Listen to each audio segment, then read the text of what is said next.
எவ்வளோ காஸ்ட் எவ்வளோ எக்ஸ்ட்ரா அதை தெரிய ஆரம்பிக்கும் சார். ஒவ்வொரு ஏஜும் ஒவ்வொரு யூஸருக்கும் நான் வந்து 10,000 ரூபா வாங்குறேன், 5,000 ரூபா தான் செலவு. 5,000 ரூபான்றது அந்த அக்கௌண்ட்டை மாற்றுங்க. நீங்கள் ஏன் 10,000 ரூபா போட்டு மொத்தத்தில் கடலில் பெருங்காயங்கள் சம்மரையே கழிச்சிட்டு எனக்கு பெருங்காயம் வரலன்னு சொன்னால் எப்படி சார் வரும்? வாசனையே வரலன்னு சொன்னால் எப்படி சார் வரும்? உங்களுக்கு என்ன தேவை அதோட நிப்பாட்டிக்கணும். நீங்கள் அதுக்கு மீறி பினாமி எதுக்கு பினாமி எல்லாமே வந்து உங்களுக்கு மாறி மாறி மாறி மாறி மாறி மாறி வந்தால் மக்கள் யாரு? இதில் வந்து என்னென்னா இந்த 40 நாளில் வந்து மின்வெட்டு வர காரணம் வந்து என்னென்னா டிஸ்டர்பன்ஸ், பப்ளிக் டிஸ்டர்பன்ஸ், ப்ரைவேட்டாக இல்லீகலாக சில வேலைகள்லாம் பண்ண வேணுங்கன்னு ஷட் டவுன் பண்ணுறது, இதெல்லாம் வந்து நிறைய. அதாவது எனக்கு ஒருத்தனை பிடிக்கல அப்படின்னு சொன்னால் நான் எந்த எக்ஸ்ட்ரீம் வேணாலும் நான் போவேன்றதுக்கு ஒரு உதாரணம். நீங்க பாத்தீங்கன்னா 6 மணி நேரம் பவர் கட் இருக்கா, 4 மணி நேரம் பவர் கட் இருக்கா, இல்ல 2 மணி நேரம் பவர் கட் இருக்கா? ஏதாவது ஒரு இடத்துல அதை வந்து சரி பண்ண முடியாம இந்த ஒயர் கட்டாய் கீழே விழுந்திருந்தாலோ இதெல்லாம் வந்து சொல்ல போனோம்னா மிஸ்மேனேஜ்மெண்ட் தான். மிஸ்மேனேஜ்மெண்ட்னா என்ன? நிர்வாக சீரமைப்பு இல்லாதனால தான். உதாரணத்துக்கு என்ன, நீங்கள் ஒரு வீட்டில் கரண்ட் வாங்கினீங்கன்னு வச்சுங்க, நீங்கள் டெபாசிட் கட்டுறீங்க, போஸ்ட் இல்லைன்னா போஸ்ட்டுக்கும் காசு வாங்குறாங்க, எல்லாம் வாங்கி நீங்கள் கட்டுறீங்க. அதே மாதிரி கவர்மெண்ட்டில் வந்து கமர்ஷியலுக்கு வந்து கேவின்னு ஒன்று 500 கேவி வாங்கணும், 200 கேவி வாங்கணும், 15 கேவி வாங்குறோம் அப்படின்றது ஒரு கேவி வந்து அடிஷனலாக அதுக்கும் ஒரு பணம் வாங்குறாங்க. இதெல்லாம் இருந்தும் லேக்கிங் ஆகுதுன்னா ஒன்லி மேனேஜ்மெண்ட். உன்னுடைய அண்ணன், உன்னுடைய தம்பி, உன்னுடைய சகோதரி, உன்னுடைய தங்கச்சி, உன்னுடைய அம்மா அப்படின்ற சிந்தனையே கிடையாது. உனக்கு ஓட்டுப்பட்டவங்க யாரு? உன்னுடைய சேர்ந்தவங்க. இந்த நாடு யாரு? யாதும் ஊரே யாவரும் கேளுன்றதை காட்டிலும் எல்லோரும் என் மக்கள் என்று சொல்லிக் கொள்ளிக்கொண்ட ஒரு நிலைப்பாடு இருந்தால் இதையெல்லாம் நினைத்தால் யாருமே லஞ்சம் வாங்க மாட்டாங்க. சட்டமன்றத்திலையும் விஜய் அவர்கள் சொன்னது அதுதான். விஜய்ன்னு சொல்லாதீங்க, முதல்வர்னு சொல்லு. சார் வணக்கம் சார். வணக்கம், நல்லா இருக்கீங்களா? நல்லா இருக்கேன் சார். தமிழக வெற்றி கழகம் அரசு அமைஞ்சு 45 நாள் ஆச்சு. பல விமர்சனங்கள். அதில் முக்கியமான விமர்சனம் வந்து மின்வெட்டு அப்படிங்கிற ஒரு பிரச்சனை. இந்த மின்வெட்டு பல இடங்களில் பல பேருக்கு தொல்லை கொடுத்துருக்கு அப்படின்னு எதிர்க்கட்சி தலைவர் ரொம்ப ஆக்ரோஷமாக சட்டசபையில் சாடியிருக்காங்க. முக்கியமாக சொல்லப்போனால் முனைவர் திருமாவளவன் அவர்களை வந்து ப. சிதம்பரம் சந்திக்கிறாரு. அவங்க ஆஃபீஸ்லேயே அப்போ மின்வெட்டு நடந்துருச்சு அப்படின்னு சொல்லி அவர் ஒரு ட்வீட் போட்டிருந்தார். ஸோ இது மாதிரி மின்வெட்டுங்கிறது பரவலாக இருக்குது அப்படிங்கிறது தமிழக மக்களுக்கு தெரிஞ்சிருச்சு.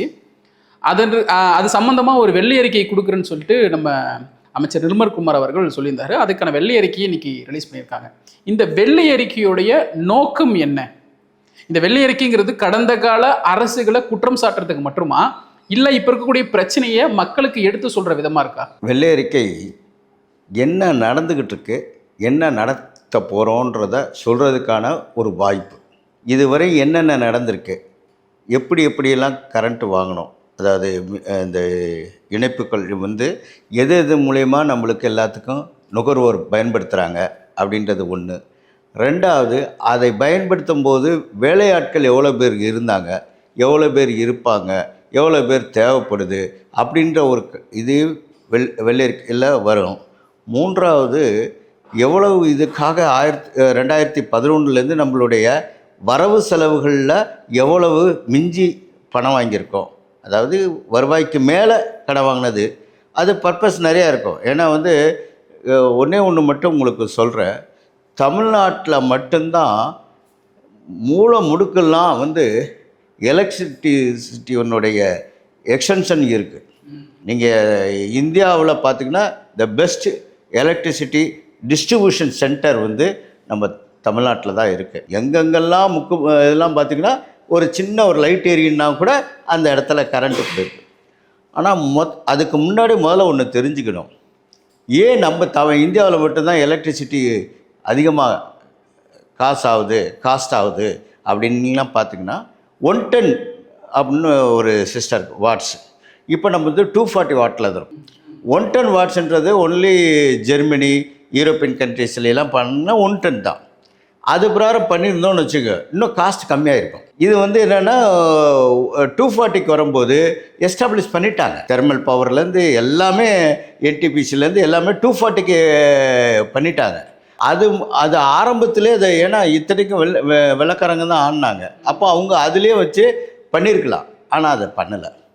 அதில் தான் கொஞ்சம் ஒரு மாறுபாடு. இல்லை, இப்போ அரசு நினச்சா மொத்தமாக அதை மாற்றுறதுக்கான வாய்ப்புகள் இருக்கும். அதிகமான காஸ்ட் ஆகும். அதிகமான டைம் எடுக்கும். மொத்த இன்ஃப்ராஸ்ட்ரக்சரையும் மாற்றணும். அது அது வந்து இருந்துச்சுன்னு வச்சுங்க, நீங்கள் வீட்டில எல்லாம் பார்த்தீங்கன்னா 1 டன் வாட்லே நம்ம வெளிநாட்டிலேருந்து ஏதாவது ஃப்ரிட்ஜோ இல்லை மிக்சியோ ஏதாவது வாங்கிட்டு வந்தீங்கன்னா அந்த 1 டன்னில் தான் இருக்கும். இப்போ நம்ம 240க்கு கன்வெர்ட்டர் போட்டு நம்ம பண்ணுறோம். இது வந்து முறைப்படி. இது வந்து இந்த கிரிட்டுன்னு ஒன்று ஆரம்பித்தது 1852 கிரிட் ஆரம்பித்தாங்க. அந்த கிரிட்டுன்றது என்னென்னா பவர் வாங்கி பவர் டிஸ்ட்ரிபியூட் பண்ணுறது, டிஎன்பி கிரிட். ஆனால் இங்கே வந்து ப்ரொடக்ஷன் வந்து முன்னாடி எலக்ட்ரிசிட்டி போர்டுன்னு ஒன்று இருந்துச்சு, போர்டு தான் பண்ணாங்க. ஆமாம் ஆமாம், எல்லாமே போர்டு தான் மூலியமாக தான் ஒரே சிஸ்டமாக இருந்தாங்க. அப்புறம் வந்து இதை வந்து கம்பெனியாக மாற்றினாங்க, லிமிடெட் கம்பெனி. அதை வந்து பவர் ஜெனரேட் ஒரு கம்பெனி, பவர் டிஸ்ட்ரிபியூஷனுக்கு ஒரு கம்பெனியாக மாற்றினாங்க. பவர் ஜெனரேட் பண்ணுறதுல எவ்வளோ தேவை, எங்கெங்கே தேவை, யார் யார் எந்தெந்த மூலியமாக பண்ணுறாங்க அப்படின்றத ஒரு வரைமுறைப்படுத்தியாச்சு. ஒரு 50% வந்து கவர்மெண்ட் ப்ரொடக்ஷனும், ஒரு 45-50% ப்ரைவேட் ப்ரொடக்ஷனும் இப்போ பண்ணிக்கிட்டு இருக்காங்க. ஆனால் நம்மளுக்கு வந்து என்னென்னா யூசேஜ் இன்றைக்கி தேவை வந்து 21,000-22,000 மெகாவாட் இருக்கும். இது ஏன் ஆனால் மொத்தம் நம்மளுடைய கெப்பாசிட்டி எவ்வளோன்னு பார்த்தீங்கன்னா 43,000 மெகாவாட் இருக்குது. ஆனால் 43,000 மெகாவாட் தேவைப்படுற இடத்துல ஏன் 23,000 நம்மளுக்கு இருக்கும்போது அதில் 17,000 தான் நம்ம ப்ரொடக்ஷன் பண்ணுறோம், மீதி 4,000 வெளியிலேருந்து வாங்குகிறோம். அப்போ அதெல்லாம் என்ன சரி பண்ணணுன்னா, ஒன்று வந்து என்னென்னா டிரான்ஸ்ஃபார்மர் இதெல்லாம் வந்து செட் பண்ணி மாற்றணும். முன்னாடிலாம் இப்போ ஏற்படுற இந்த மின்தடைக்கு காரணம் இந்த பற்றாக்குறையாக இருக்கக்கூடிய இந்த 4,000 மெகாவாட் தானா? அது கிடையாது. ஏன்னா இவங்களால 4,000 பர்ச்சேஸ் பண்ணிட்டாங்க, அது ஒன்றும் ப்ராப்ளமே கிடையாது. என்னன்னா இதில் வந்து ஒன்று என்னென்னா கிளைமேட் சேஞ்ச் ஆச்சுன்னு வச்சுங்க, நம்மளுக்கு 2 விஷயத்தில் நம்ம வந்து இருக்கிறோம். தெர்மல் பவர்லாம் அட்டாமிக் பவர் ஸ்டேஷன்லாம் விட்டுருங்க, காற்றாலை அண்ட் சோலார், விண்மில் அண்ட் சோலார், இந்த ரெண்டுலேயும் பார்க்கும்போது என்னென்னா இது கிளைமேட் சேஞ்ச் மாறுச்சுன்னா அது மாறிடும். ஓகே, கிளைமேட் சேஞ்ச் மாதிரி இப்போ மழை வந்துருச்சுன்னு வச்சுங்க, அதை போய் நம்ம துடைக்க மாட்டோம், இந்த பற்றாக்குறை அதிகமாகுது, அந்த இடத்துல டிமாண்ட் இன்க்ரீஸ் ஆகுது. ஏன்னா அது ஜெனரேட் பண்ண வேண்டிய பவரை குறைஞ்சிடும் அந்த இடத்துல. ஸோ நம்மளுக்கு வந்து ஒய்ப்பர் கிடையாது. அதே நேரத்தில் இந்த விண்டு மில் சுற்றும் போது மழை பெய்யும் போது அவ்வளவு ஏர் வராது. ஸோ இதெல்லாம் வந்து is environmental factor, internal factor and external factor. Internal factor somewhat atomic power station, thermal power station இதில் எல்லாம் வரும்போது கூட அதில் கொஞ்சம் மாற்றங்கள் இருக்கும். ஆனால் வந்து எக்ஸ்டர்னல் ஃபேக்டரில் வரும்போது சோலாரு, விண்டு இதெல்லாம் வந்து எக்ஸ்டர்னல் ஃபேக்டர். எக்ஸ்டர்னல் ஃபேக்டர்னா கிளைமேட் கண்டிஷன் மாறுச்சுன்னா இதெல்லாம் மாறிடும். இப்போ கேள்வி என்ன அப்படின்னா, கடந்த கால ஆட்சியிலையும் இந்த கிளைமேட் ஃபேக்டர்னு ஒரு விஷயம் இருந்திருக்கு. அப்படி இருந்துமே திமுக அரசும் அதுக்கு முன்னாடி இருந்த அதிமுக அரசும் இங்கே வந்து இப்படி ஒரு மின்வெட்டை கொடுத்தது இல்லையே அப்படிங்கிற ஒரு கொஸ்டினை முன்னாடி வைக்கிறாங்க. அதிமுக ஆட்சியில் பார்த்தீங்கன்னா இண்டக்ஷன் ஸ்டவ் அவ்வளோ கிடையாது. இந்த ஒரு 5 வருஷத்தில் ரொம்ப அதிகமாச்சு. கடைசி வருஷம் ரொம்ப எல்லாருக்குமே ஃப்ரீயாக அடுப்பு கொடுக்குறது கூட இண்டக்ஷன் அடுப்பு தான் கொடுக்க ஆரம்பிச்சிட்டாங்க எல்லா இடத்துலையும். அப்போ இண்டக்ஷன் அடுப்பு வாங்க வாங்க இபி வந்து எல்லா இடத்துல இருக்கிறதுனால அது பவர் அதிகமாகுது அப்படின்னு ஒரு சொன்னால் கூட அதுவும் சரியான காரணம் கிடையாது. ரெண்டாவது வந்து என்னென்னா நம்மளுக்கு வந்து கேஸ் தட்டுப்பாடு வருதுன்னும் போது எலக்ட்ரிக் ஸ்டவ்வை தான் யூஸ் பண்ணுறோம், அதனாலையும் கொஞ்சம் இருக்கலாம். ஒரே நேரத்தில் நம்ம இது பண்ணுவோம். ஏன்னா கிளைமேட் கண்டிஷன் மாறுது, இது ஒன்று தான், வேறு எதுவுமே கிடையாது. இந்த அடிப்படையில் இந்த 4,000 யூனிட்டுக்காக கிடையாது, 4,000 மெகாவாட்டுக்காக கிடையாது. ஆனால் இந்த கிளைமேட் கண்டிஷன் மாறும்போது பழைய இதில் இருக்கும்போதும் இந்த இதில் இருக்கும்போது யூசேஜ் இந்த ஒரு 6 மாதத்தில் எனாமட்டாக இன்க்ரீஸ் ஆகிருக்கு. இப்போ பார்த்திங்கன்னா டொமஸ்டிக் யூசர்ஸ் எடுத்திங்கன்னா 2,4,00,000 பேர் இருக்காங்க டொமஸ்டிக் யூசர்ஸ். அப்போ அவங்களுடைய யூசேஜ் எவ்வளோன்னு பார்த்திங்கன்னா போன வருஷம் காட்டிலும் இந்த வருஷம் 20% இன்க்ரீஸ் ஆகிருக்கு. ஸோ அப்போ எந்த டிமாண்டை எதில் சேர்க்குறது? இல்லை, என்னுடைய கேள்வி என்ன அப்படின்னா, இந்த ஒரு 40 நாளைக்கு முன்னாடி இந்த மின்வெட்டு இல்லையே. இதில் வந்து என்னென்னா இந்த 40 நாளில் வந்து மின்வெட்டு வர காரணம் வந்து என்னென்னா டிஸ்டர்பன்ஸு, பப்ளிக் டிஸ்டர்பன்ஸு, ப்ரைவேட்டாக இல்லீகலாக சில வேலைகள்லாம் பண்ணாங்க, வேணுங்கன்னு ஷட் டவுன் பண்ணுறது, இதெல்லாம் வந்து நிறைய. அதாவது எனக்கு ஒருத்தனை பிடிக்கல அப்படின்னு சொன்னால் நான் எந்த எக்ஸ்ட்ரீம் வேணாலும் நான் போவேன்றதுக்கு ஒரு உதாரணம். அது நான் அந்த தலைவர்களையோ கட்சிக்காரங்களையோ நான் சொல்லலை. ஒரு ஆர்வத்தினுடைய அவங்களுக்கு நம்ம இந்த மாதிரி டிஸ்டர்ப் பண்ணுறோம் அப்படின்றத மேலிடத்துல சொல்லணுன்னுக்காக செய்கிறது. இது ஒரு நாச வேலை மாதிரி தான் அது. அதனாலேயும் சில இடங்களில் டிஸ்டர்ப் ஆகிருக்கு. சரி, நீங்கள் தண்ணியை கூட சில பேர் பிடுங்கி விடுவாங்க. அப்போ இதெல்லாம் வந்து என்னென்னா இது ஒரு இது சிஸ்டம். நம்மளுக்கு வந்து 1900 நியர்லி 2000 சப்ஸ்டேஷன்ஸ். அதில் வேலையாட்கள் கம்மி. இந்த மொத்தம் பார்த்தீங்கன்னா 1,40,000 பேர் தேவை. இந்த வெள்ளை அறிக்கையில் அதை பற்றி ரொம்ப தெளிவாக கொடுத்துருக்காங்க. 60,000 பேர் நம்மளுக்கு இப்போ இம்மிடியேட்டாக தேவை. நம்மளுக்கு எடுத்தது எவ்வளோ எடுத்திருக்கோம்? வெறும் 490 500 கீழே தான் இருக்குது இப்போ எடுத்தது. ஆனால் நம்மளுக்கு தேவை வந்து 20,000 பேர் ரிட்டையர் ஆகிட்டாங்க. இந்த 20,000 பேர் ரிட்டையர் ஆகிட்டாங்கன்னா முன்னாடி வந்து கலாசியாக எடுப்பாங்க. எப்படின்னா இந்த இது ஏறுறதுக்கு, போஸ்ட் ஏறுறதுக்கு, இந்த மாதிரிலாம் எடுப்பாங்க. அது இப்போ பெர்மனெண்ட்டாக இருக்காது. அதெல்லாம் கலாசி லேபர்ஸ்னு சொல்லி எடுப்பாங்க. கலாசி லேபர்ஸும் வர்றதில்லை இப்போ வேலைக்கு. ஏன்னா அவங்க எல்லாருமே வந்து நீங்கள் கடினமான வேலை செய்கிறவங்க யாருமே தமிழ்நாட்டில் இப்போ வேலை பார்க்குறதுக்கு வர்றதில்லை. ஒன்லி நார்த் இந்தியாவிலேருந்து தான் கடினமான வேலைக்காரங்க. அதனால் கலாச்சாரம் எல்லாமே எக்யூப்மெண்ட்ஸ் வந்துருச்சு. எந்த எக்யூப்மெண்ட்ஸு? இது மாதிரி லிஃப்ட் மாதிரி பண்ணி அதிலே ஏறி இறங்கிறாங்க. யாரும் போஸ்ட்டில் ஏறுறது கிடையாது. நீங்கள் அது ஒரு பாக்ஸ் மாதிரி ஏறி அங்கே பல்பெல்லாம் கிளியர் பண்ணி ஃபீஸ்லாம் பிடிங்கி பல்பை மாற்றி விட்டு எல்லாமே பண்ணுறாங்க. ஸோ டெக்னாலஜி வேறு இன்க்ரீஸ் ஆயிடுச்சு. இந்த வேலையாட்கள் சப்ஸ்டேஷனில் வந்து ஒரு பவர் கட் ஆயிடுச்சுன்னா போய் அதை மாற்றி விடணும். அதை கிரிட்டை மாற்றி மூடுறதுக்கு அரை மணி நேரம் 1 மணி நேரம் ஆயிடுது. அந்த 1 மணி நேரத்தில் நீங்கள் பார்த்தீங்கன்னா 6 மணி நேரம் பவர் கட் இருக்கா? இல்லை. 4 மணி நேரம் பவர் கட் இருக்கா? இல்லை. 2 மணி நேரம் பவர் கட் இருக்கா? ஏதாவது ஒரு இடத்துல அதை வந்து சரி பண்ண முடியாமல் இது இந்த ஒயர் கட்டாய் கீழே விழுந்திருந்தாலோ இதெல்லாம் வந்து ஒரு சிஸ்டம். முன்னாடிலாம் டிரான்ஸ்ஃபார்மர் பார்த்திங்கன்னா டபுள் பாஸ் பார் டிரான்ஸ்ஃபார்மர். இப்போ பார்த்திங்கன்னா இதெல்லாமே டபுள் பாஸ் டிரான்ஸ்ஃபார்மரில் வரும்போது எல்லாம் சின்னதாக வந்துருச்சு. ரொம்ப காம்பேக்டாக இருக்குது. முன்னாடிலாம் பார்த்திங்கன்னா பெரிய இடம் வேணும் அதில் ஏறி வைக்கிறது. இப்போ பார்த்திங்கன்னா சின்ன இடத்த வச்சு இப்போல்லாம் வந்து ஃபென்ஸ் அடிக்கிறாங்க. நீங்கள் பார்த்தீங்கன்னா எங்கெங்கே டிரான்ஸ்ஃபார்ம் இருக்கோ அங்கெல்லாம் ஃபென்ஸ் அடிக்கிறாங்க. யாராவது சின்ன பிள்ளைகளோ யாரோ அதுக்குள்ளார போய் விளையாண்டுடக்கூடாது, போயிடக்கூடாது. ஸோ இதை எலக்ட்ரிசிட்டி போர்டை இவங்க இதை டிபார்ட்மெண்ட்டை பொறுத்தவரை ரொம்ப கேர்ஃபுல்லாக இருக்காங்க. ஒன்று ப்ரிவெண்ட்டு, ப்ரொடெக்டு, மக்களை வந்து சேவ் பண்ணணுன்ற ஒரு எண்ணம் நிறையா இருக்குது. முன்னாடியெல்லாம் பார்த்திங்கன்னா போஸ்ட்டில் ஏறி அதை வேலை பார்க்கும்போது இறந்துருவோம். ஆமாம். அதனால் இதெல்லாம் வந்து ஒரு சிஸ்டம் வந்து மாறி இருக்குது. ஆனால் இந்த போன இதில் காட்டில் இந்த இதுக்கு வந்தது 3 ரீசன் தான் மெயின். கிளைமேட்டிக் கண்டிஷனு, ஆள் பற்றாக்குறை வேலை பார்க்குறதுக்கு சப்ஸ்டேஷனில். அடுத்து வந்து நம்மளோட யூசேஜ் ஒரு 5 to 10% இம்மிடியேட்டாக இன்க்ரீஸ் ஆகிருக்கு. அந்த இன்க்ரீஸ் ஆகும்போது கிளைமேட்டிக் கண்டிஷன் வந்து குறையும் போது நம்மளுக்கு வந்து அது கரண்ட்டை கட் ஆகுது. உடனே 1 ஹவரில் சரி பண்ணிடுறாங்க. Okay sir. ஆனால் இந்த வெள்ளை அறிக்கையில் நிர்மல்குமார் அவர்கள் சொன்னது வந்து 1,68,000 லட்சம் கோடி கடன் முந்தைய ஆட்சியில் இருந்தது. இப்போ அது வந்து 2,47,000 லட்சம் கோடி கடனாக மாறி இருக்கு. இந்த கடன் சுமை ஏறுறதுக்கான காரணம் என்ன சார்? இது வந்து நான் சொல்ல போனோம்னா மிஸ்மேனேஜ்மெண்ட்டு தான் சார். மிஸ்மேனேஜ்மெண்ட்னா என்ன? நிர்வாக சீரமைப்பு இல்லாதனால தான். உதாரணத்துக்கு என்ன, நீங்கள் ஒரு வீட்டில் கரண்ட் வாங்கினீங்கன்னு வச்சுங்க, நீங்கள் டெபாசிட் கட்டுறீங்க, போஸ்ட் இல்லைன்னா போஸ்ட்டுக்கும் காசு வாங்குகிறாங்க, எல்லாம் வாங்கி நீங்கள் கட்டுறீங்க. அதே மாதிரி கவர்மெண்ட்டில் வந்து கமர்ஷியலுக்கு வந்து கேவின்னு ஒன்று இருக்குது. 500 கேவி வாங்கணும், 200 கேவி வாங்கணும், 15 கேவி வாங்குகிறோம் அப்படின்றது ஒரு கேவி வந்து அடிஷ்னலாக. அதுக்கும் ஒரு பணம் வாங்குகிறாங்க. அதாவது எலக்ட்ரிசிட்டிக்கு மட்டும் பணம் வாங்கலை, 8 ரூபா வாங்குறது இல்லை. அதை தவிர கேவிக்கும் இத்தனை யூனிட்டுக்கு இத்தனை கேவிக்கும் இவ்வளோ சார்ஜ். ஸோ இதெல்லாம் இருந்தும் அங்கே எங்கே லேக்கிங் ஆகுதுன்னா ஒன்லி மேனேஜ்மெண்ட்டு தான். யாருக்கும் அதை புரியல.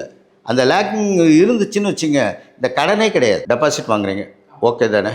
அதே நேரத்தில் நீங்கள் வந்து நிறைய கம்பெனிகள் வந்து மிஸ்யூஸ் பண்ண பவருக்கு பணம் கட்டாமே கேஸ் நடக்குது. அதுக்கு என்ன ஆக்ஷன் எடுத்தோம்? அதுக்கு ஒரு செட்டில்மெண்ட் வாங்கணுமா? தீர்ப்பாயம் போட்டோமா? தீர்ப்பாயம் போட்டு அதுலேருந்து வாங்குகிற பணமே எனக்கு தெரிஞ்சு ஒரு 2-3 லட்சம் கோடி இருக்கும். கோர்ட்டில் கேஸ் நடக்கும். ஆனால் இன்னொரு கம்பெனி பேரில் கரண்ட் வாங்கியிருப்பாங்க அதே இடத்துக்கு. இதெல்லாம் வந்து ஒரு ஸ்ட்ரீம் லைன் கிடையாது. ஸ்ட்ரீம் லைன் பண்ணிட்டாங்கன்னு வச்சுங்க, ரொம்ப பவர்ஃபுல்லாக அது இந்த ஆட்சி செய்வாங்கன்ற ஒரு நம்பிக்கை. முன்னாடியெல்லாம் வந்து வேலை செய்யணும், இபி கனெக்ஷன்னா ஒரு 5000 கொடு 10,000 கொடு அப்படின்னு கேட்பாங்க.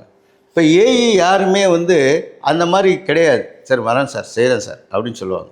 ஆனால் உண்மையில் அவங்க ரிஸ்க் எடுத்து மழையில் கூட நீங்கள் சார் எங்கள் வீட்டில் கரண்ட் இல்லை என்ன சார் அப்படின்னு பேசுவோம். சார் வரேன் சார் சரி பண்ணுறேன் சார் அப்படின்னு அவன் வந்து சரி பண்ணுவாங்க. அந்த மழையிலையும் அவங்க வந்து வேறு இப்போ என்னென்னா அரை மணி நேரத்துக்குள்ளார உங்களுடைய கரண்ட்டை சரி பண்ணுறாங்க. 1 மணி நேரத்துக்குள்ளார இல்லைன்னா நீங்கள் ஃபீஸ் இது எங்கள் மேலே கிளைம் பண்ணலான்ற மாதிரிலாம் கொண்டு வராங்க. அடுத்து வந்து எலக்ட்ரானிக் மீட்டர் வந்துருச்சு. முன்னாடியெல்லாம் வந்து ஒவ்வொரு இடத்துல மீட்டரை பார்த்து நோட் பண்ணி அனுப்புவாங்க. இப்போ எலக்ட்ரானிக் மீட்டர் என்னென்னா நீங்கள் அந்த மீட்டர் ரீடிங் ஆச்சுன்னா அடுத்த நிமிஷமே அவங்களோட ஸ்டேஷனுக்கு போயிடும், சப்ஸ்டேஷனுக்கு போயிடும். இத்தனை மீட்ரு. அதே மாதிரி எத்தனை இடங்களில் வந்து கொக்கி போட்டு கரண்ட் இருப்பேன். இல்லை, அந்த விதத்தில் நானும் ஒரு சில வீடியோக்கள் பார்த்தேன். தாவேக்கா மாநாட்டிலையும் அதை பண்ணுறாங்க அப்படிங்கிறது. நான் சொல்ல வர்றதை மட்டும்தான். நான் வந்து இது கரண்ட். அதே மாதிரி நம்மள்கிட்ட வந்து சாயங்காலம் 5 மணிக்கு சில ஸ்ட்ரீட் லைட் எரியும், அடுத்த நாள் 11 மணி வரையும் ஸ்ட்ரீட் லைட் எரியும்.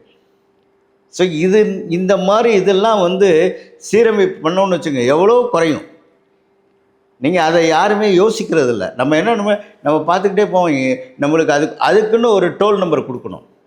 அதுக்குன்னு ஒரு டோல் நம்பர் கொடுத்தா நான் இந்த தெருவில் இந்த இடத்த பார்த்தேன், இந்த இடத்துல தேவையில்லாமல் கரண்ட் ஓடுது, அப்போ நம்ம அந்த இடத்துலேருந்து அவங்க பவரில் இது வாக்கி டாக்கியோ இல்லை ஹெல்ப் லைன்லேயோ அவங்க கம்யூனிகேட் பண்ணாங்கன்னா அந்த இடத்துல குறையும். ஸோ நம்ம எவ்வளோக்கெவ்வளோ பொதுமக்களும் அதை பார்த்து குறைக்கிறதுக்கு அவங்களுக்கு தகவல் கொடுத்தோம்னா குறைஞ்சிரும். இப்போ வேலை இல்லைன்னு நம்ம சொல்கிற காட்டிலும் இவங்களுக்கு வேலை வாய்ப்பு கொடுக்குறதுக்கான இப்போ கவர்மெண்ட் வேலை சாதாரண வேலை கிடையாது. இப்போ நீங்கள் 60,000 பேரை இம்மிடியேட்டாக எடுத்திங்கன்னா எஜுகேஷனில் இன்ஜினியர்லாம் மற்ற வேலைக்கு போக மாட்டான்.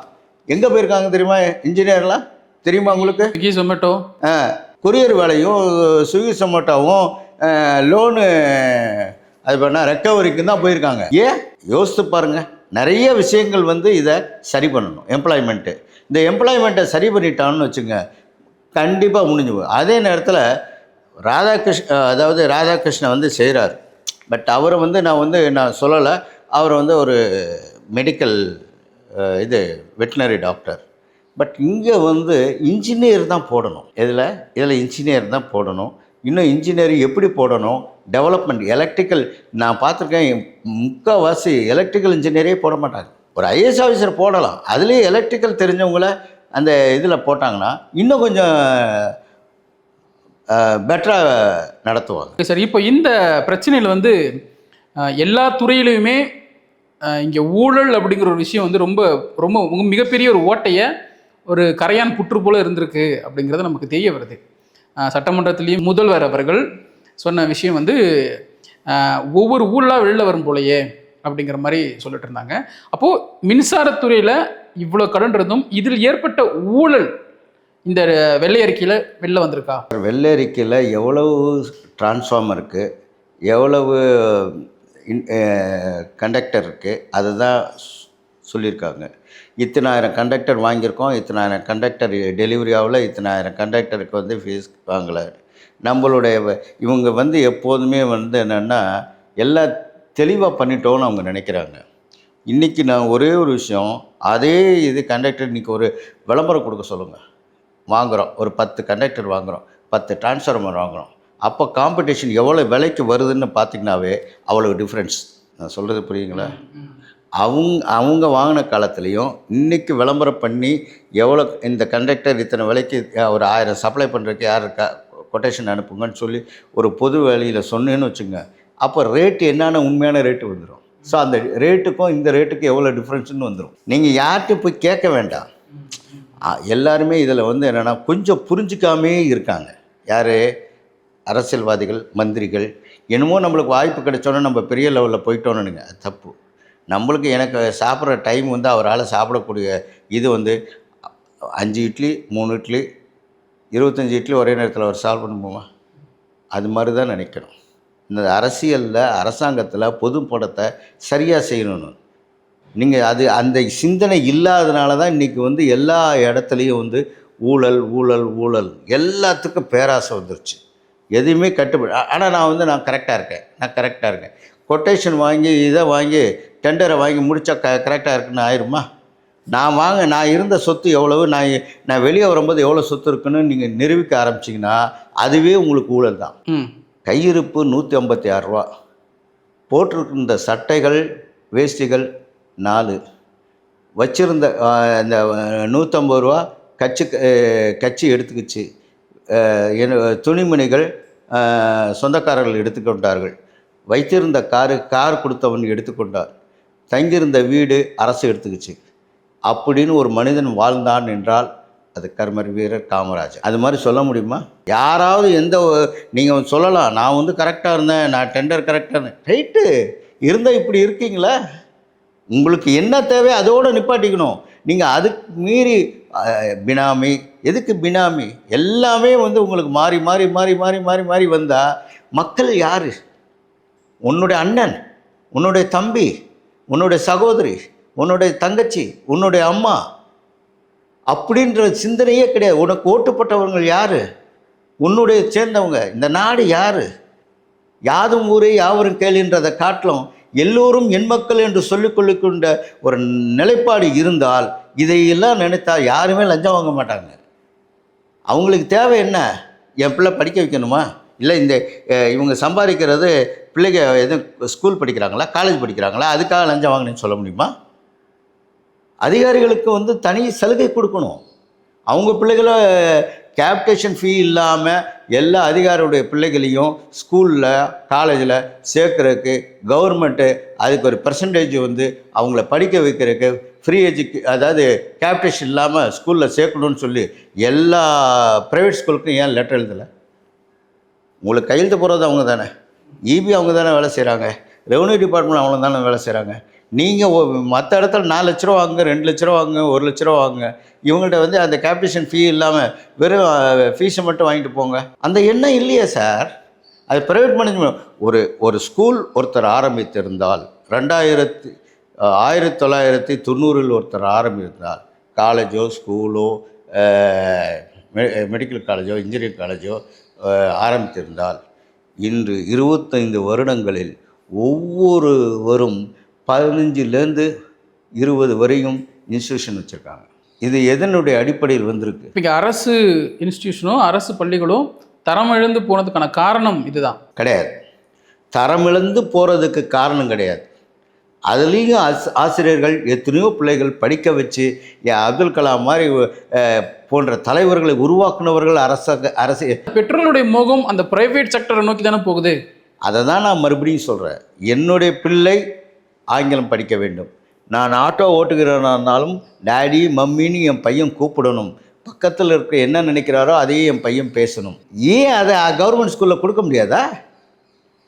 பேட்டர்ன் ஆஃப் எஜுகேஷனை மாற்றுங்க, பேட்டர்ன் ஆஃப் டீச்சிங்கை மாற்றுங்க.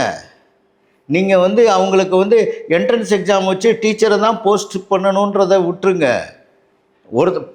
கல்வின்றது அவனுடைய ஞானத்தை வளர்க்குறதுக்கு தான் கல்வி இருக்குமே ஒழிய அவனுடைய செயல்பாட்டினுடைய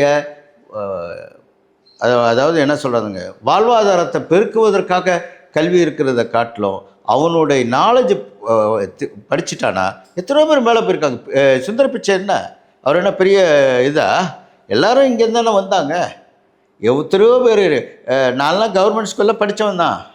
மெட்ராஸில் ஒரு கவர்மெண்ட் ஸ்கூலில் படித்து தான் நானும் அதாவது நம்மளோட வாழ்க்கையில் ஒரு தடவையாவது கவர்மெண்ட் ஸ்கூலில் ஒருத்தன் போய் படித்தானா அதுவே பெரிய விஷயம். இது மாதிரி வந்து எல்லா வாய்ப்புகளும் தெரிஞ்சு படித்து எல்லாத்தையும் வளர்த்துக்கிட்டோம்னா நம்மளுடைய கல்வி அறிவு, பொது அறிவு, மக்களினுடைய நலம் காணும் அறிவு, சுயநலமில்லாத ஒரு வாழ்க்கை வாழக்கூடிய அறிவு தெரிஞ்சால் சரியாக இருக்கும். இப்போ இந்த வெள்ளை அறிக்கையில் நம்ம முக்கியமாக பார்த்த இன்னொரு விஷயம் வந்து கிட்டத்தட்ட 34,447 கோடி பற்றாக்குறை இருக்குது. இந்த பற்றாக்குறையை தாவேக அரசு எப்படி சமாளிக்க போகிறாங்க? அவர் தெளிவாக சொல்லியிருக்கார். நான் விலை ஏற்ற மாட்டேன்னு சொல்லிட்டார். ஆமாம், விலை ஏற்ற மாட்டாங்க. விவசாயிகளுக்கு கொடுக்கக்கூடிய இலவச கரண்ட்டும் உண்டு அப்படின்ட்டு. இனிமேற்பட்டு விவசாயத்துக்கு கொடுக்கக்கூடிய இது மானியத்தில் சோலார் எனர்ஜி சிஸ்டம் வச்சாங்கன்னா இது கொஞ்சம் குறை.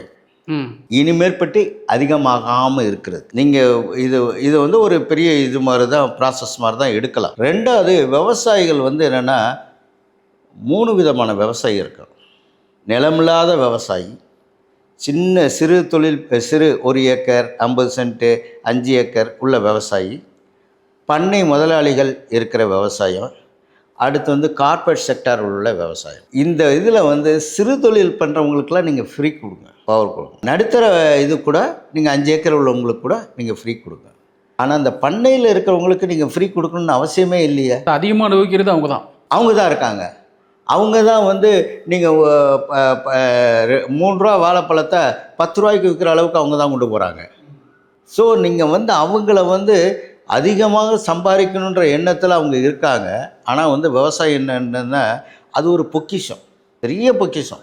விவசாயன்றது ஒரு பெரிய பொக்கிஷம். ஏன்னா அது மழை வந்து அதை காய்ச்சி அது ஒரு கனியாக வர்றது ஒரு பெரிய கடவுள் மாதிரி அது. ஆனால் நான் அவங்கள குறை சொல்கிறதுக்காக இல்லை, கொஞ்சம் ஓரளவுக்கு இபி டெபாசிட்டு. ஏன்னா நான் ஒரு இடத்துல நான் பார்த்துருக்கேன். இது 90லேருந்து 2000க்குள்ளார பார்த்திங்கன்னா பணம் பற்றாக்குறை இபிக்கு. அந்த சேர்மன் எனக்கு நல்ல நண்பர். அவர் என்ன சொன்னார், நாங்கள் பேசிகிட்டு இருக்கும்போது அவர் சொன்னார், சார் எல்லாத்துக்கும் டெபாசிட் எக்ஸ்ட்ரா ஒரு 5000 10,000 வாங்கலாம் சார், வாங்கி அதை இதை சரி பண்ணிடலாம் சார். இப்போது 2 லட்சம் 2 கோடி மக்கள் இருக்காங்களா இல்லையா? ஆமாம். கமர்ஷியல் 34 லட்சம் 37 லட்சம் மக்கள் இருப்பாங்க. கமர்ஷியல் கனெக்ஷன் 37ல் ஒரு 10,000 டெபாசிட் வாங்கினா எவ்வளோ சார் ஆச்சு? நீங்கள் விலை ஏற்றாதீங்க, டெபாசிட்டு நீங்கள் அடுத்த இதில் நீங்கள் கொஞ்சம் கொஞ்சமாக குறைச்சிக்கிறேன்னு கூட சொல்லுங்கள். என்ன இது வட்டி இல்லா கடன் ஆயிடுது. யாருக்கு வட்டி இல்லாத கடன்? கவர்மெண்ட்டுக்கு. ஆனால் வந்து நான் வந்து ரொம்ப வாங்க சொல்ல, அதுக்காக எவ்வளோ இபி இருக்கோ அதுக்கு வந்து 3 டைம்ஸ் வாங்கணும்னு நான் சொல்லலை. நீங்கள் 1 மந்த்து எக்ஸ்ட்ரா வாங்குங்க, உங்களுடைய கடனெல்லாம் ஒரே மாதத்தில் குறைஞ்சி. அடிஷ்னல் டெபாசிட் ஃபார் இதுக்கு அதை வந்து நீங்கள் ஒரு 10% 5% நீங்கள் வந்து மாதம் இந்த வருஷத்துக்கு 10% 20% நீங்கள் குறைச்சிக்கிட்டே வாங்க. எப்படி இபி வரப்போகுது, அதில் லாபம் வரப்போகுது, நீங்கள் வந்து அந்த சிஸ்டத்துக்கு கொண்டு வாங்க. அடுத்து வந்து என்னென்னா வேலை வாய்ப்புகள் வந்து அதிகமாக இருந்து அதை எக்ஸ்பெண்டிச்சர் எப்படி குறைக்கணும்னு பாருங்கள். கண்டக்டர் அண்ட் டிரான்ஸ்ஃபார்மர் வந்து ஒன்றுக்கு எவ்வளோ மடங்கு விற்றுருக்காங்கன்றதை பாருங்கள். அவங்கள்ட்ட வந்து ரெக்கவரி போடுங்க, ஆட்டோமேட்டிக்காக வந்துடுவேன். இப்போ உங்களுக்கு கடன் அடைப்பது எப்படி ஒன்று, கடனை குறைப்பது எப்படி, அதுவும் அடைப்பது எப்படின்றது தான் சொன்னேன். உடனே அடைச்சிட்டேன்னு சொல்லலை, கொஞ்சம் கொஞ்சமாக ஒரு ஸ்டேஜாக நம்ம போவோம். அதே நேரத்தில் இவங்க என்ன பண்ணுவாங்கன்னா இபி டெபாசிட் வாங்குறது எல்லாமே வந்து அதிகமாக தான் வாங்குறாங்க. அந்த பணம் எந்த அக்கௌண்ட்டில் வச்சுருக்காங்க அதை எடுங்க. இங்கே எக்ஸ்பெண்டிச்சர் எவ்வளோ இப்போ இந்த போட்டு கொடுப்பாங்க. நீங்கள் போய் ஒரு இது இபி வாங்கணுன்னா அவனே போட்டு கொடுப்பான், எஸ்டிமேட்டுன்னு போட்டு கொடுப்பான். எவ்வளோ காஸ்ட்டு எவ்வளோ எக்ஸ்ட்ரா அதை தெரிய ஆரம்பிங்க சார். ஒவ்வொரு யூஸருக்கும் நான் வந்து 10,000 வாங்குகிறேன், 5,000 தான் செலவு. 5,000ன்றது அந்த அக்கௌண்ட்டை மாற்றுங்க. நீங்கள் ஏன் 10,000 போட்டு மொத்தத்தில் கடலில் பெருங்காயங்கள் சம்மரையே கழிச்சிட்டு எனக்கு பெருங்காயம் வரலன்னு சொன்னால் எப்படி சார் வரும்? வாசனையே வரலன்னு சொன்னால் எப்படி சார் வரும்? சார் லாபம்னு ஒன்று கிடையாது, அதில் தெரிஞ்சுங்க கான்செப்ட். லாபம் ஒன்று இருக்கா? லாபம் ஒன்று இல்லை. எப்படி இல்லை? செலவுகள் அதை தாண்டி இருக்குல்ல. அப்படி சொல்லக்கூடாது. செலவு குறைச்சா உங்களுக்கு லாபம், ரைட்டுங்களா? எப்படி லாபம் வருது? எக்ஸ்பெண்டிச்சர் குறைச்சிங்கன்னு வச்சுங்க, வருமானத்தில் மீதி உள்ளது தான் லாபம். அந்த கான்செப்டுக்கு நம்ம வரணும். அதுதான் ஒவ்வொரு அட்மினிஸ்ட்ரேட்டர்லையும் உள்ளது. இங்கே இது மட்டும் இல்லை, ஜுடிஷியல் எடுங்க, ரெவன்யூ எடுங்க, எல்லா இடத்துல அதை சரி பண்ணுங்க. போலீஸ் டிபார்ட்மெண்ட் எடுங்க. ஃபைன் வாங்குறீங்க, ஃபைன் வாங்கினா அந்த டிபார்ட்மெண்ட் செல்ஃப் சஃபிஷியண்ட்டாக நடத்தணும். போலீஸ் துறையா இவ்வளோ ஃபைன் வாங்கியிருக்கோம், இவ்வளோ பேர் வேலை பார்க்குறாங்க, இத்தனை வேலை பார்க்க இவ்வளோ சம்பளம் வரும், அதை சர்வைல் பண்ணுங்கள். குற்றங்கள் வந்து வெறும் 75 ரூபாயில நீங்கள் முடிச்சு விட்டு போலீஸ் ஸ்டேஷன்லேருந்து வீட்டுக்கு அனுப்புறீங்க. ஒரு 500 ரூபா போடுங்க, குற்றம் செய்ய மாட்டான். 5000 ரூபா போடுங்க, குற்றம் செய்ய மாட்டான். குற்றத்துக்கு தகுந்த மாதிரி நீங்கள் ஃபைன் போடுங்க. வெறும் 75 ரூபாயில் போட்டு அந்த ஸ்டேஷனுக்கு 1500 ரூபா கொடுத்துட்டு வெளியே வருவாங்க. அதுதான், எந்த ரிசிப்ட் இல்லாமல் எதுவும் இல்லாமல் வந்துடுவாங்க. 1000 போட்டு ரிசிப்டோட கொடுத்துருங்க. நீங்கள் 5000 இல்லை 1000 ரூபா போடுங்க, கவர்மெண்ட்டில் பணத்தை கட்டுங்க, ஆன்லைனில் கட்டுங்க. அது நீங்கள் வந்து யாரையும் அந்த மாதிரி உருவாக்காமல் இருப்பதற்கான முயற்சிகள் அரசு எடுத்தால் லஞ்சம் தானாகவே குறையும். வருமானம் அதிகமாக பெருகும். வருமானத்தை பெருக்குவதற்கு நீங்கள் சொல்கிற மாதிரி இப்போ நம்ம வெளிநாடுகளில் பார்க்கும் பொழுது வண்டி வந்து ஓவர் ஸ்பீடில் ஓட்டுறோம் அப்படின்னா டக்குன்னு மானிட்டர் பண்ணி அந்த நம்பருக்கு உடனே இங்கேயும் இருக்குது சார். இருக்குது. அதை ஏன் நடைமுறைப்படுத்துறது இல்லை சார், நீங்கள் வந்து ஒரே ஒரு விஷயம் தெரிஞ்சுங்க. நீங்கள் என்னென்னா டார்கெட் ஃபிக்ஸ் பண்ணி பண்ணுறாங்க. இதுதான் பிரச்சனை எனக்கு. இங்கே வந்து ஒரு டிராஃபிக் டிவிஷனில் இந்த இடத்துல இவ்வளோ வருமானம் வரணும், ஃபைன் வரணும் அப்படின்னு கேட்குறாங்க. நீங்கள் எல்லார்ட்டையுமே நின்று வந்து வெரிஃபிகேஷனே பண்ணாதீங்க. எது இல்லையோ அதுக்கு மட்டும் ஃபைனை போடுங்க. ஆன்லைனில் ஃபைனை போடுங்க. அவன் அங்கே கட்டிட்டு வெளியே வரான். எங்கே ஆர்டிஓ ஆஃபீஸில்? ஆமாம். இல்லையா போலீஸில் ஃபைனை போடுங்க. இது எவ்வளவு ஃபைன் வந்திருக்குன்னு பாருங்கள். குற்றங்கள் குறைப்பதற்கு அமௌண்ட்டு வந்து அதிகமாக இருந்தால் குற்றம் குறைஞ்சிரும். நீங்கள் பக்கத்தில் இருக்க அந்த தெருவில் குழா சண்டை நடக்கும். அதெல்லாம் அந்த காலத்தில் குழா சண்டை இல்லை. இப்போல்லாம் வந்து அடுத்த வீட்டு பொண்ணை இவன் சைட் அடித்தா சண்டை. இப்போ அதுதான் இப்போ ஓடுது. இப்போ பிரச்சனை அதான். நான் பார்க்குற பொண்ணை நீங்கள் எப்படி அதை கூட்டிகிட்டு போகலாம் அப்படின்னு தான். இந்த மாதிரி பக்கத்து இடத்துல உள்ள பிரச்சனைகளுக்கெல்லாம் நீங்கள் வெறும் 75 பெட்டி கேஸுன்னு சொல்லுவாங்க. அந்த பெட்டி கேஸை மாற்றுங்க. அதுக்கு நம்ம அரசுக்கு தனியாக இதுக்குண்டா சார்? பெட்டி கேஸினுடைய டிக்ளேர் பண்ணக்கூடியது யார்? அரசு, அந்த நீதித்துறை. அவ்வளோதான். இவன் என்ன பண்ணுறான்? ஒரே ஒரு குற்றங்கள் எப்படி இருக்குன்னா, எனக்கு தெரிஞ்சு ஒரு ஸ்கூலில் படிச்சுக்கிட்டு இருந்த பசங்க ஒரு யார் மூலயமா ஒரு ஆசை வந்து பாட்டில் அடிக்கணும்னு சொல்லி, நான் ஒரு 20 வருஷத்துக்கு முன்னாடி அவன்கிட்ட பைசா கிடையாது. எல்லாம் அவங்க பிள்ளைங்க அவங்க அப்பாலாம் வந்து கவர்மெண்ட்டில் வேலை பார்க்குற பசங்க. இவங்க வீட்டில் அந்த காலனி எக்ஸ்டென்ஷனில் ஒரு மோட்டர் எடுத்து விற்கிறது, அதில் பணத்தை எடுத்துக்கிட்டு இன்னும் அந்த எக்ஸ்டென்ஷனில் தனியாக அந்த காட்டுப்பகுதியில் உட்காந்து தண்ணி அடிக்கிறது, இது தான் பண்ணிக்கிட்டு இருந்தாங்க. இவர் வந்து சார் என் வீட்டு மோட்டர் காணாம் சார் அப்படின்னு ஒருத்தர் வந்து என்கிட்ட கம்ப்ளைண்ட் பண்ணுறாரு. சரி நீங்கள் போலீஸில் கம்ப்ளைண்ட் பண்ண. போலீஸில் கம்ப்ளைண்ட் பண்ணாங்க. போலீஸில் கம்ப்ளைண்ட் பண்ணோன்னே இவரே வந்து வேறு ஒரு மோட்டரை பிடிச்சி எங்கேயோ போயிருக்கும்போது பார்த்துட்டு வந்து போலீஸில் சொல்லிட்டார். போலீஸ்லேயே அவங்கள கூப்பிட்டு பிள்ளைகளை எல்லாம் கூப்பிட்டு விசாரிக்கிறாங்க. ஆமாம் நாங்கள் திருடினோம், இது பண்ணிட்டோம் அப்படின்னு சொல்லி. இந்த கேஸுக்கு என்ன செய்யணும்? ஜெயிலில் போடுறதா இல்லை ஃபைன் வாங்குறதா? ஜெயிலில் போட்டால் சிறார் இதில் போட்டால் அடுத்த ஒரு 3 மாதத்தில் அவன் மிகப்பெரிய குற்றவாளிக்கு போயிடுறான். அவன் டீச் பண்ணுறாங்க, நீ ஏன்ட்ட இதை எடுக்கிற, நீ பக்கத்து வீட்டில் எப்போ கேப் இருக்கோ பீரோவை தரடா, நகையை திருடா, அப்படி இல்லையா பார்த்துட்டாங்கன்னா கொன்றுடா, உனக்கு கேஸே இல்லைடா. ஸோ இந்த மாதிரி ஒரு அமைப்புகளை மாறணும். அதை தான் சொல்கிறது, சிறைச்சாலை அறச்சாலையாக மாற வேண்டும். சிறைச்சாலையில் உள்ளவங்கெல்லாம் ஒரு சொல்லிக் கொடுக்குற ஒரு அறச்சாலையாக நம்ம மாறணும்டா. நம்ம சமுதாயம் நம்ம தாண்டா இது அவங்கள குற்றவாளியாகவே நம்மளை வந்து இது பண்ணி நம்ம மாறிடும். நம்ம ஏற்கனவே பேசுன மாதிரி இங்கே வந்து மின் தேவைங்கிறது வந்து அதிகமாகிட்டே தான் இருக்குது. 40 நாளுக்கு முன்னாடி இருந்த மின் தேவையும் இப்பயும் மின் தேவை அதிகமாக இருக்குன்னு நீங்கள் சொல்லியிருக்கீங்க. இன்னும் அடுத்த 5 வருஷம் மின் தேவை இன்னும் அதிகமாக தான் ஆகப்போகுது. இதுக்கு என்ன மாதிரியான திட்டம் வகுத்திருப்பாங்க, என்ன மாதிரி திட்டம் வகுத்திருக்காங்க இந்த வெள்ளையர்கள் தெரிய வந்துச்சா? இங்கேருந்து நம்ம ஊர்லேருந்து சோலாரோ பவர் கிரிட், அதாவது விண்மில்லோ உள்ள பவர் வந்து கர்நாடகத்துக்கு விற்றுருக்காங்க. ஓகே, ஒரு 2 ரூபா வித்தியாசத்தில் விற்றுருப்பாங்க. இனி மேற்பட்டு அதை விற்க விடக்கூடாது. அவங்களுக்கு பெர்மிஷன் கொடுத்தா தமிழ்நாட்டுக்கு தான் நீ கொடுக்கணும். அதே 2 ரூபா நான் உனக்கு தரேன், வேலை முடிச்சு. ஒப்பந்தம்னு ஒன்று போடப்பட்டிருக்கும். அந்தந்த ஒப்பந்தத்தை தான் நான் இப்போ சொல்கிறேன். இனிமேல் போடுறவங்க எல்லோரும் கேட்பாங்க. வீட்டில் எல்லாத்தையும் இந்த தோட்டத்தில் ஒரு 50 ஏக்கரை வச்சுருப்பாங்க. எல்லாத்தையும் அதை என்கரேஜ் பண்ணுங்கள். அதை என்கரேஜ் பண்ணிங்கன்னா உங்களுக்கு பவர் ஜெனரேஷன் 1,00,000 மெகாவாட்டு கொண்டு வாங்க. உங்கள் யூசேஜ் 45,000 மெகாவாட் வரும். பக்கத்தில் இருக்கிற கர்நாடகத்துக்கோ கேரளாவுக்கோ நம்மளுக்கு தேவைன்னா, நார்த்தில் உள்ளவங்களுக்கு தேவைன்னா பவர் கிரிடில் சப்ளை பண்ணுங்கள். அது எக்ஸ்ட்ரா காசு கவர்மெண்ட்டே எடுக்கட்டும். கிட்டத்தட்ட 2,47 லட்சம் கோடி கடன் இருக்குது. கிட்டத்தட்ட 1 லட்சம் காலி இடங்கள் இருக்குது. தொடரும் இந்த மாதிரி தொடர்ற நிதி குழப்பமும் இருக்கும்.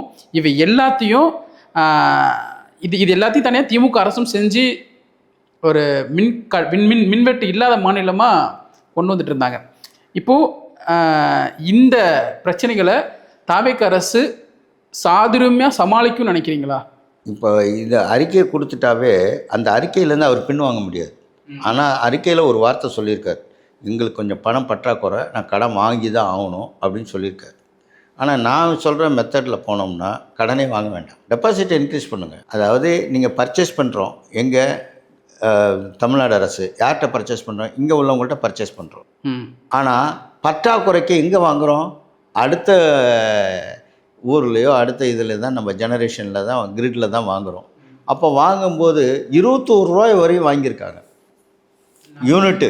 தமிழ்நாட்டில் உருவான மின்சாரம் அங்கே போயிட்டு திரும்ப வரும்பொழுது 21 ரூபா, இங்கே உற்பத்தி ஆகும்போது 3000 ரூபா 4000 ரூபாய்க்கு தான் வாங்குகிறோம். என்ன சார் இது? என்ன சார்னா அதான் ஈபி. நீங்கள் ஈபி தொட்டால் சாக்கடிக்கும், நீங்கள் ஈபி மேட்டரை தொட்டால் நம்மளுக்கு சாக்கடிக்கும். நம்ம இங்கே நேரம் வாங்க முடியாதா? அதை தான் சொல்ல, அவன் அங்கே கொடுத்துட்டான். இங்கே நீங்கள் அவனுக்கு லைசன்ஸ் கொடுத்தீங்கல்ல, அப்போவே நீங்கள் கரெக்ட் பண்ணியிருக்கணும்ல. அதுக்கு அப்போல்லாம் மெகாவாட்டுக்கு ஒரு காஸ்ட் வாங்கியிருக்காங்க. இப்போவும் இன்வெஸ்ட் வாங்குறதுக்கு இந்த ஸ்கூல் எஜுகேஷனில் பண்ண மாதிரி அது ஒரு பெரிய இது இருக்குது. ஒரு மெகாவாட்டுக்கு 25 லட்ச ரூபா என்ஓசி. நீங்கள் அதெல்லாம் எடுத்து பாருங்கள். 4000 மெகாவாட் தேவைப்படுது.